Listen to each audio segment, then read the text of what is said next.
dare you join us for another fascinating journey into the minds that make Minecraft? Well, we can't unsee that. Welcome to How We Make Minecraft.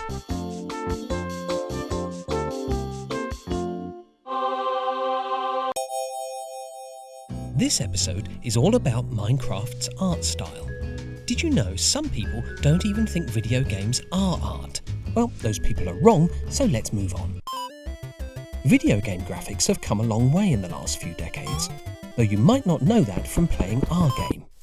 Yeah, when you look at Minecraft's graphics next to Microsoft's other games, well, maybe it's time we kindly ask our corporate overlords for extra pocket money for some plastic surgery.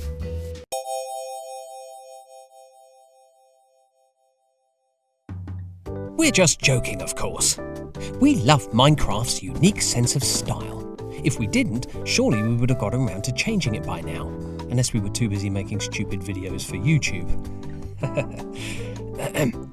Anyway, in ancient times, games used to have to look like Minecraft out of necessity. Because of what computers and consoles were capable of at the time, early 3D was blocky and blurry and meant that unless your game was about someone who'd lost their glasses in a crate factory, it just wasn't very immersive. 3D steadily got shinier, prettier, and, well, more expensive. So indie developers who couldn't quite afford to make the next Halo instead turned to pixel art and proved games with retro aesthetics could look just as pretty as 3D, if not more so.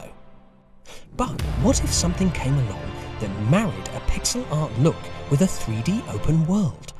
One that could take advantage of the unique graphical compromise to be one of the most ambitious, randomly generated sandbox games of its era. One that's art style encouraged players to make their own beautiful art, both 2D and 3D, within its seemingly limitless creative possibilities. Well, sadly, that game never did come along. Thank you for watching. See you next time. Goodbye. Minecraft! Wait, sorry, Minecraft was that game. Sorry, completely slipped my mind. Got to stop making these videos before I've had my 12 coffees. Yes, Minecraft's unique look mixes pixel art with 3D graphics to make something that somehow isn't an incoherent mess. In many ways, our style is a love letter to the very medium of video games itself. But not literally a love letter. That wouldn't be much fun to play, and might be a bit creepy.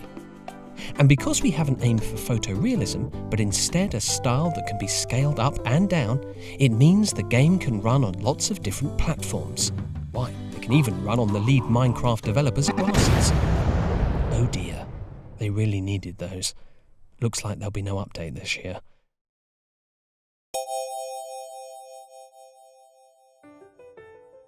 Consistency is vital when designing things in Minecraft. We don't want one mob to look like this, one mob to look like I drew it, and another mob to look like a piece of Tumblr fan art from the early 2000s. Meet the Strider. Notice how the Strider has been designed to look consistent with the Nether, both in its colour scheme and the fact it looks absolutely miserable. Hey, you try living in the Nether. The rents are scandalous. We believe concept art shouldn't be treated as a sacrosanct blueprint, but more as a rough guide to inspire the final design. Just look at the concept art for some of Minecraft's most iconic bits compared to what we eventually went with.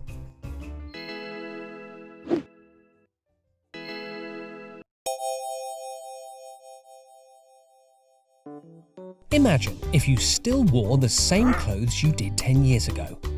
I'd be dressed as a baby, and Jens would still be going through that goth phase, which, to be honest, he should really consider going back to. Really worked for him. Point is, when we design new visuals in Minecraft, or redesign the looks of existing ones, we try as many different things as we can.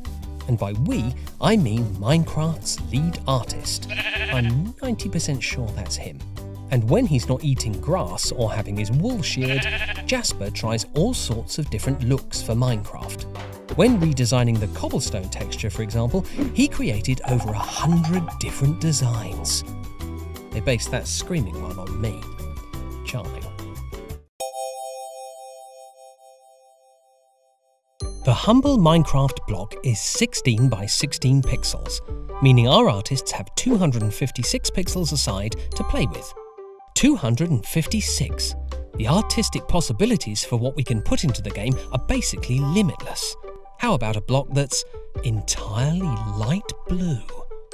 Sometimes I amaze even myself.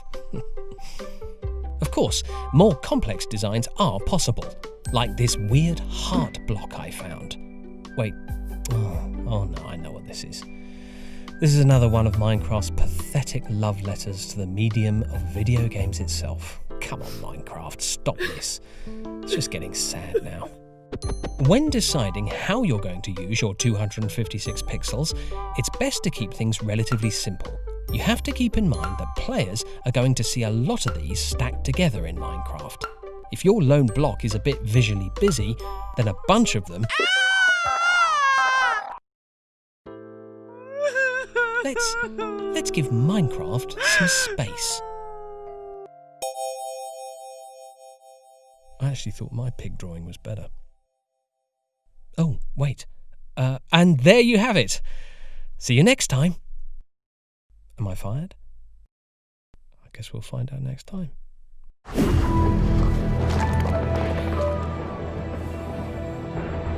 think I'm fired.